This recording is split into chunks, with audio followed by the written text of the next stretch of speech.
Sa unang pagdinig matapos ang kanyang muling pag-aresto at deportasyon mula Timor-Leste, ipinasok ng Manila RTC Branch 12 ang not guilty plea para kay dating kongresista Arnolfo Teves Jr.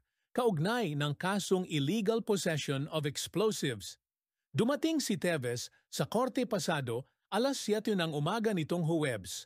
Suot ang bulletproof vest at Kevlar helmet sa ilalim ng mahigpit na seguridad ng NBI. Bukod sa kasong ito, hawak rin ng parehong korte ang isa sa mga kasong murder na isinampa laban sa kanya. Ayon kay NBI Director Jaime Santiago, may commitment order na para ilipat si Teves sa Manila City Jail Male Dormitory.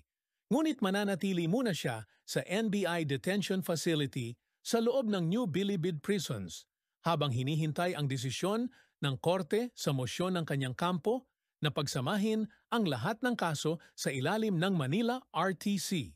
Sa iyong palagay, makabubuti ba para sa proseso ng hustisya na pagsamahin ang lahat ng kaso ni Teves sa iisang korte? Bakit oo o bakit hindi? Salamat sa panonood. Huwag kalimutang i-like, i-share at mag-follow.